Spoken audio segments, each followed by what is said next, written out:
First-time user unemployed but with source of income? At gustong subukan si Bilis? Bilis is a buy now, pay later payment platform designed for online and offline shopping without a credit card, offering flexible 0% interest installment and immediate cash loan. Launched in 2017 by First Digital Finance Corporation, it provides initial credit limits from 2,000 to 10,000 plus to over 600,000 users. To apply for Bilis, you must be at least 18 years old with a stable source of income. Required documents: valid government ID, a driver's license, passport, UMID, or other valid government issue ID. Proof of income: documents like a recent payslip, screenshot of bank transaction history, or a certificate of employment. Proof of billing: a recent utility bill such as for electricity or water that verifies your address. Application process: download and sign up. Install the Bilis app and register using your mobile number. Download the app from the Apple App Store or Google Play Store.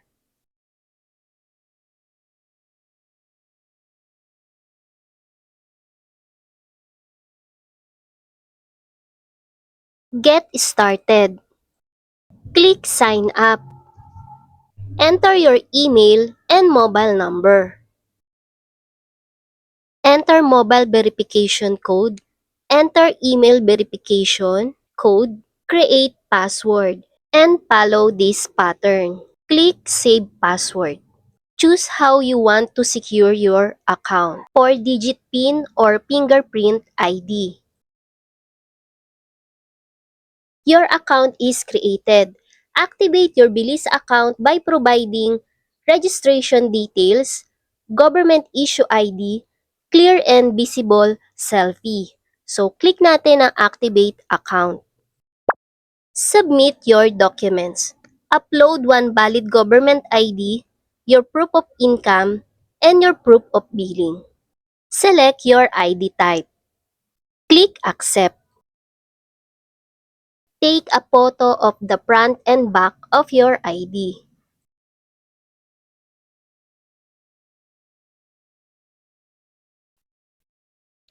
Take selfie.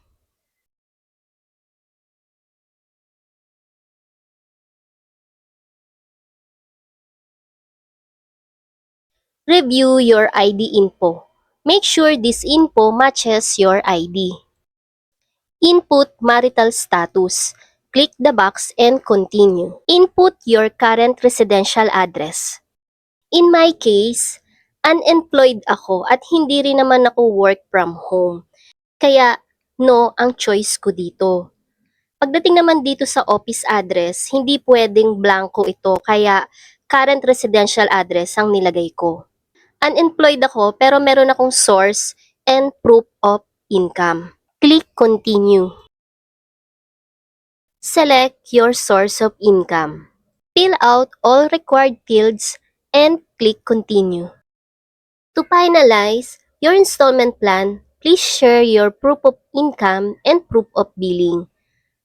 Click Proceed. So, merong proof of billing requirements at dito kayo pipili kung anong billing yung inyong i-upload. Click natin ito. So, ito yung mga proof of billing na pwede nating ipasa. Internet bill ang pinasa ko dito at okay lang kahit hindi nakapangalan sa atin. Basta same yung address na nakalagay. Click Add Document. Click Check, Continue. Proof of income. You can add up to 3 documents. And then, ito yung kanyang requirements. Not older than 1 month and fully visible. Then, select natin dito kung anong proof of income yung ating i-upload. Select bank statement, passbook records, or other. Click Add Documents.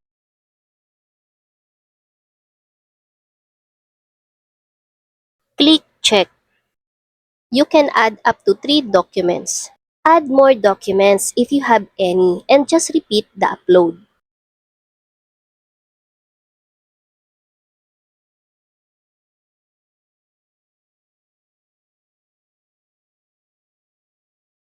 Click Continue. Verification. Belize will use these documents to verify your identity and financial information for credit assessment. We are reviewing your application. This usually takes about 1 banking day. You will receive an email with our credit decision or if we required additional information. You can also check back on this page to get an update. So kinabukasan, nung chinek ulit yung aking app, meron silang hinihinging additional information. We would like to request more information to help us approve your application. Click Provide More Info.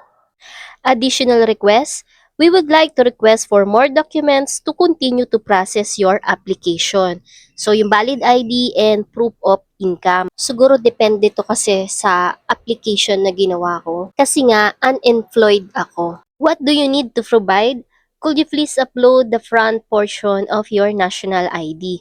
And additional proof of income, yun nga yung bank statement or passbook record. Kaya nag-upload ulit ako ng additional request nila. Wait for approval. Wait for your account to be verified, which can happen instantly or within 24 hours. So merong case na hindi agad na-approve within 24 hours, pwede tayong mag-follow up.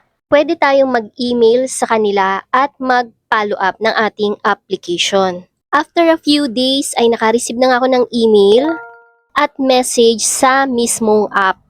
Your Belize application has been approved. You know what this means. Time to go shopping. Avail your installment plan now. Ang starting available balance ko dito ay 6,000. Una ko siyang sinubukang gamitin sa pagbabayad ng internet bill at titingnan natin kung 0% nga siya. Open your Belize app and tap Bills.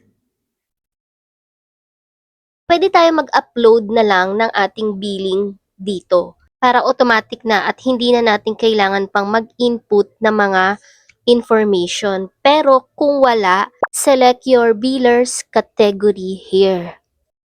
Type and search for the biller's name and enter the account information such as your name and your account or reference number.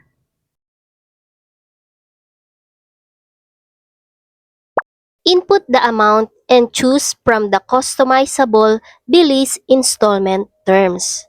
Naka-indicate dito na posting period real time. So, choose the best plan for you.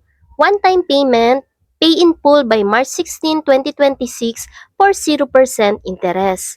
Pay in installment, ang available lang sa akin ay 3 months and 2 months. Siguro dahil first time user ako. At kapag 3 months ay 480 pesos. Kapag 2 months naman, 698 pesos. So, meron siyang convenience fee na 12 pesos. Gusto ko siyang bayaran in full payment para 0% interest. Click lang natin to and then click continue. Review and complete that transaction. Check the box and click pay bill. Enter your PIN. Ito yung details ng successful payment natin. Date and time, February 17, 2026 at 3:44 p.m. At yung reference number. Siyempre, i-double check natin kung pumasok ba o nag-update agad yung bayad natin sa ating internet. Sinubukan ko rin siyang gamitin sa Green Hitch, SM Taytay.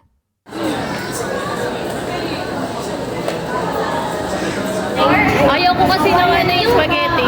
Wala siyang, may rice po ba yan? Yung slice dito. Dahil po ba ito mga pusa? Busy. Kaya na pang nagyan